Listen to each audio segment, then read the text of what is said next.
This is Glow in the Dark Radio.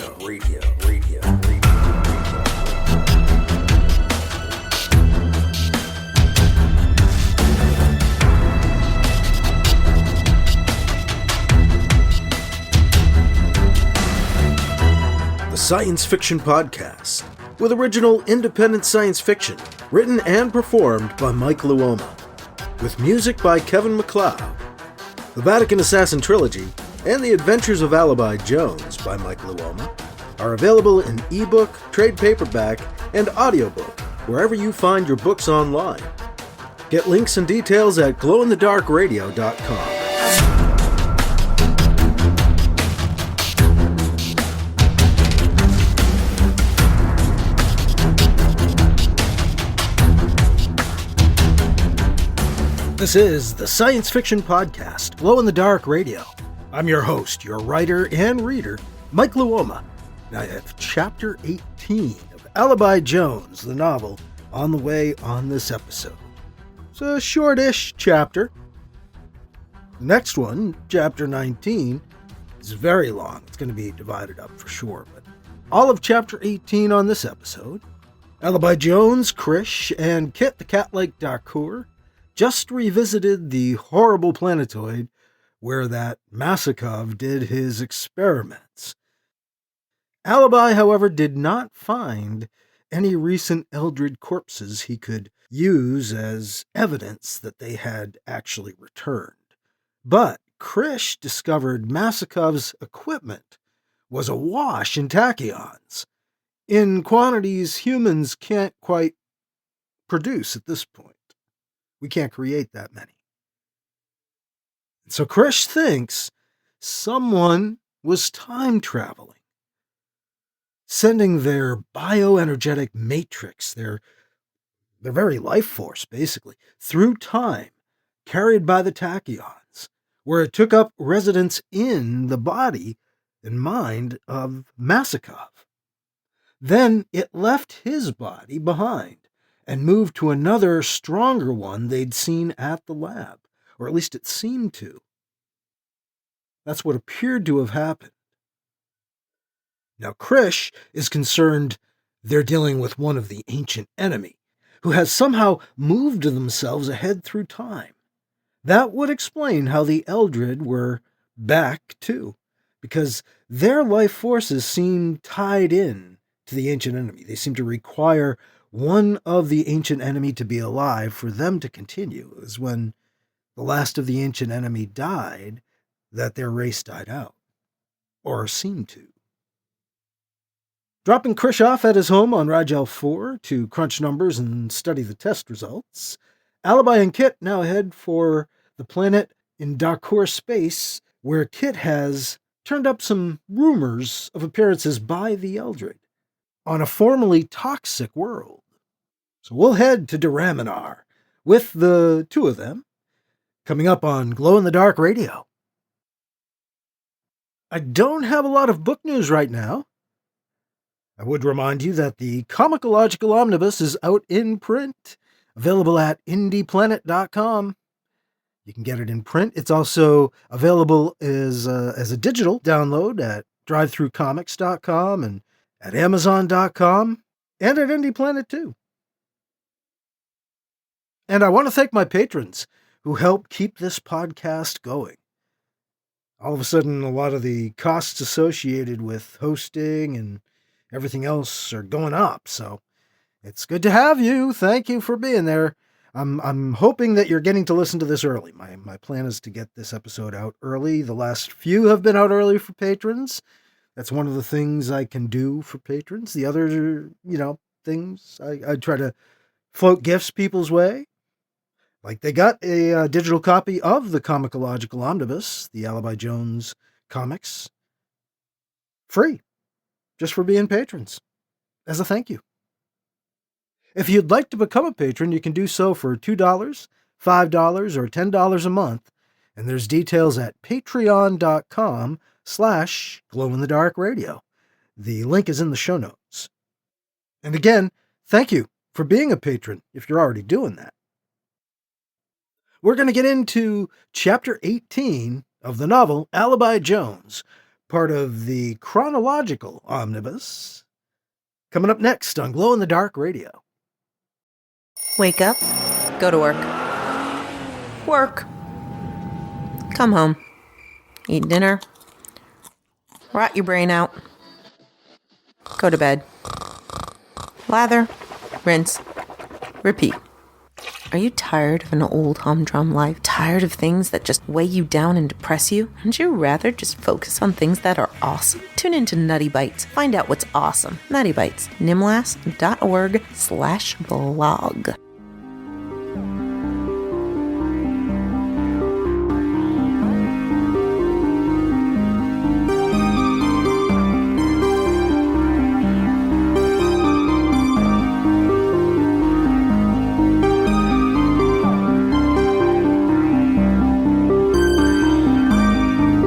Now here's Chapter 18 of Alibi Jones on Glow in the Dark Radio. Alibi's cruiser comes out of transspace on the edge of Dakhur territory. He sets their course for the nearby world of Duraminar. "I want to bring back an Eldred, living or dead," Alibi tells Kit as they approach the planet. "I want to find and bring back proof the Tech-Ta are hiding them, and Ashometh. Then maybe the Solar Alliance will show a little backbone towards the Tech-Ta." "The Tech-Ta are of a proud and mighty race," Kit observes. "The Solar Alliance is not as powerful as you assume compared to the Tech-Ta." "No?" "Neither are the Dakhur," Kit admits. "But we have good relationships with the Greater Ta. I have even advanced word to the Greater Ta on behalf of the Solar Alliance. A grievance against the Tech-Ta." "When did you do that?" Alibi asks. "When I was home on Dakhur," Kit explains. "It was a good visit. My family has regained its honor. That is why I could file the grievance. The appearance of Eldred on Duraminar merely backed up my suspicions that the Tech-Ta looked to expand into Dakhur space." "Hey, wait a sec," Alibi interrupts. "If your family has its honor back, you don't have to kill me anymore, right?" "Perhaps not," Kit purrs. Alibi quickly changes the subject. "So, who is this Greater Ta? Is he like the leader of the Tech-Ta? Someone we haven't heard of before?" Kit hisses his Catman version of laughter. "Not by far," Kit says, as his hissing subsides. "The Tech-Ta are but one small family, an individual race among the Greater Ta." "You mean there's more of them? More Ta?" Alibi can't believe it. "Many more. The Greater Ta," Kit says matter-of-factly, as if explaining it thoroughly. "You did not know?" "No," Alibi admits. "The Solar Alliance thinks the Tech-Ta are the whole thing. Their whole race."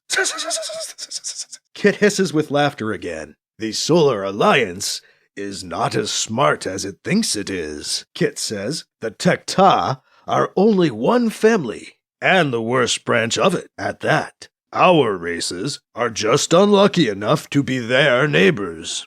Their conversation on interstellar relations concludes, as Alibi has to focus on ending the transspace jump. He brings the cruiser out of transspace a safe distance from the planet Duraminar. "May I help with the course?" Kit offers. "I was just here. I think I can bring us down undetected. I was able to do so with my smaller ship." "Absolutely," Alibi says. "I'm relinquishing control to you as co-pilot. The con is yours, Mr. Kit." "Thank you," Kit says, now intently focusing on the panels floating in front of him. Kit plots a hyperbolic course down and around the sun of Duraminar, so they will approach the planet from out of the sun, hopefully confusing any Tech-Ta or Eldred ships in the system. Alibi tries to relax, but it always makes him nervous, sitting while someone else drives his ship. He fidgets as Kit flies. "I found a relatively flat-bottomed crater a short distance from the old Eldred installation on Duraminar," Kit tells Alibi, as he brings the cruiser down through the planet's atmosphere. "Are you sure that toxin is all gone?" Alibi asks nervously, as they descend through sickly pink and gray clouds. "I have landed and made it out alive once myself already," Kit says. "I am what you humans call living proof. Get ready for landing." Alibi straps himself in and braces for whatever the landing brings. Then Kit cycles down the engines, and Alibi realizes they're already down. Smooth, Alibi compliments him. Thank you. We're about 15 clicks from the Eldred installation. We have landed with the setting sun, so it is nearly night. We can approach under cover of darkness. Do you have night vision goggles? Right here, Alibi says, holding up a pair. Gotta be able to keep up with you.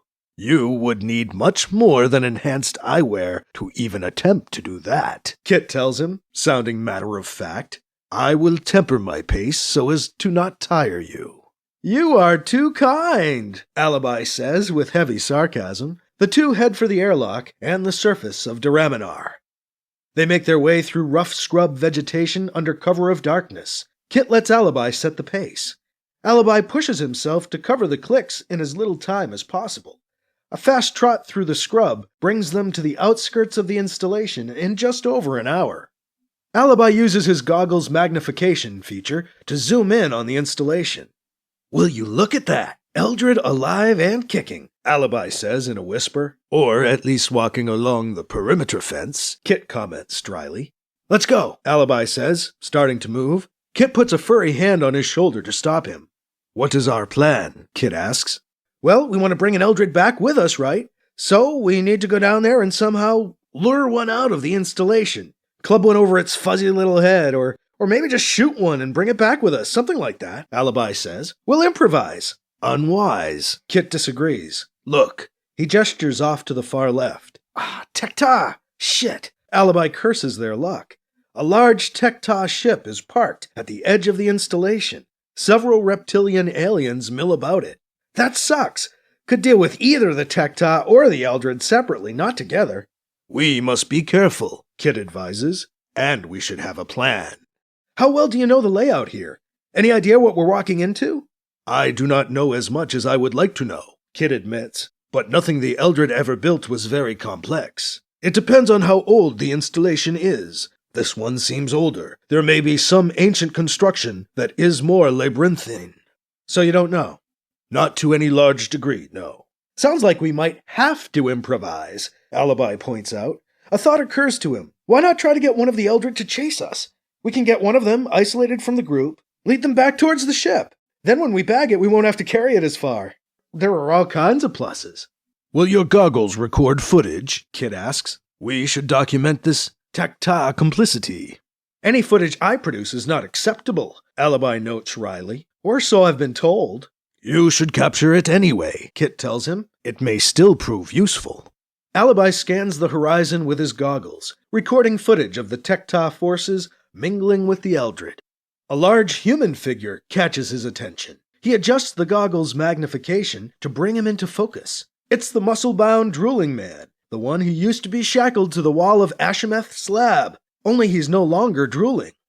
If what Alibi, Kit, and Krish fear they've discovered holds true, that big body might now be inhabited by the bioenergy from one of the ancient enemy.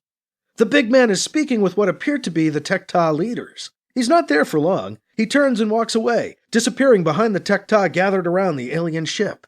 Ashimeth is down there, Alibi tells Kit. I just captured him on some footage. I believe that is about as close to actually capturing him as we are going to get, Kit says. Your plan to have the Eldred chase us is a good one. Perhaps if we wait, the Tekta will leave. Optimistic, Alibi says. We could wait until daybreak, see if they move. And then? Kit asks. Improvise? Alibi grins as he shrugs. Their waiting pays off. As the sky lightens with the first signs of daybreak, the Tekta start filing into their ship. Kit and Alibi wait past the dawn, as it looks like the Tekta ship will be leaving soon. A low hum builds as the Tekta ship's engines finally power on, lighting up with the rising disk of the local sun. The hum grows in intensity and is soon joined by a loud, high-pitched whine. Alibi and Kit watch as the ship rises into the sky overhead and then disappears. They turn their attention back to the Eldred. Let's let the activity within the installation simmer down before we take any action, Alibi says. Good idea. Eldred continue patrolling the perimeter fence, but they're fewer in number now. Alibi and Kit focus on their next step. Let's go try and lure one of them out of the installation. Grab it and go. Then we can take off out of here, Alibi suggests again.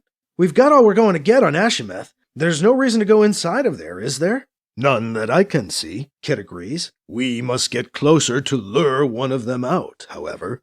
Closer? Alibi asks. We do not want the entire contingent of Eldred to come pouring out of there. We need to get closer, so we can draw the attention of just one or two Eldred, not the whole population, Kit explains. All right, Alibi reluctantly agrees. Let's move up some. They creep closer to the fence. The Eldred on the other side don't seem to notice as they approach. A snap alerts Kit and Alibi to company behind them. 7, maybe 8 Eldred, patrolling outside of the perimeter of the facility, have stumbled onto them. Kit is unarmed. Alibi has a hand laser. The Eldred have blasters and other energy weapons. The Eldred begins shooting. Thwash! Ksha! Alibi feels a wave of heat as an energy bolt ignites the brush next to him. Where did they come from? Alibi shouts. No point in being quiet now.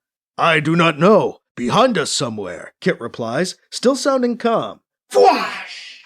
An energy bolt blast between sends them both flying. Split up! Meet back at the ship! Alibi shouts as he's sent sprawling in the opposite direction from Kit. Will do, Kit shouts. The Catman takes off through the undergrowth. Alibi scrambles for cover. He looks up and fires his hand laser at the Eldred. Zzzt! Zzzt! The Eldred fire back at Alibi. He can hear them firing at Kit, too. Thwash! Thwash! They aren't coming close to hitting Alibi. Are they even aiming at me? He wonders aloud. Alibi tries to run to get away from the Eldred pursuers. Thwash! A bolt hits right next to him. Guess they are. He's forced to move toward the installation fence. Thwash! The Eldred seem to be firing behind him, making him move toward the fence. Shit! Shit. Alibi doesn't have a chance to fire his laser before another energy bolt blasts nearby, blowing hot breath on the back of his neck. Thwash! He scrambles back along the installation's fence. Alibi tries to see Kit, but he's lost track of him. Let's hope the Eldred have lost track of him too, Alibi thinks to himself out loud. Maybe he'll still be able to capture an Eldred. Hope they don't capture me first. He brings up the hand laser and fires it towards the Eldred. As he focuses on those in pursuit, he fails to see an Eldred on the other side of the fence, inside the installation perimeter. The alien carries a long stick-like device. The alien lifts the stick and pushes it through the fence and into Alibi's side. Huh? Alibi has only a second to register the poke before a jolt of energy is released by the truncheon, electrocuting him with a massive electric shock that knocks him out.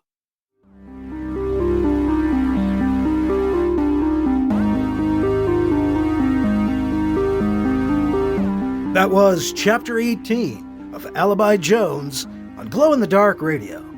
It's part of the Adventures of Alibi Jones Chronological Omnibus, which I'm bringing to you on the podcast week by week, chapter by chapter. Although the next chapter, Chapter 19, very long, so part of a chapter by part of a chapter, because I'm going to divide it up.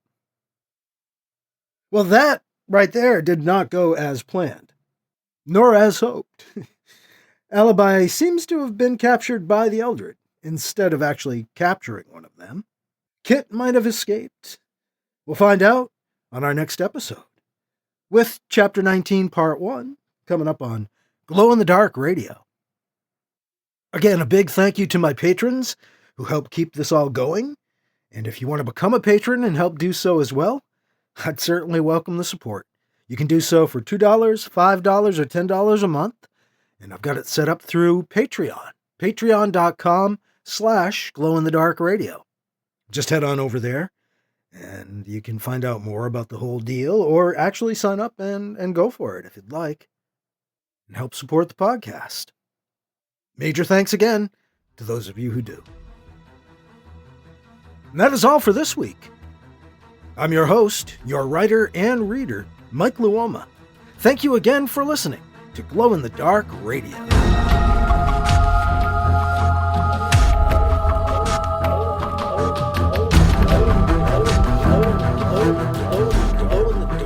Glow-in-the-Dark Radio.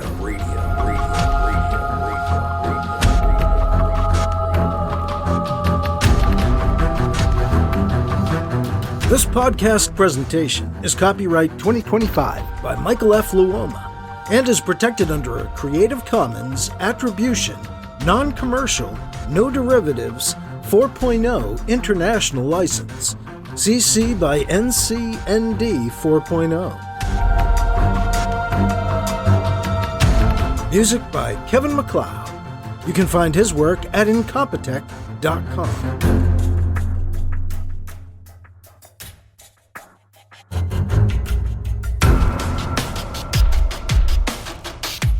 Mike's books are available in ebook, paperback, and audiobook, wherever you find books online. Get links and more details at glowinthedarkradio.com and mikeluoma.com. This has been a presentation of Glow in the Dark Radio.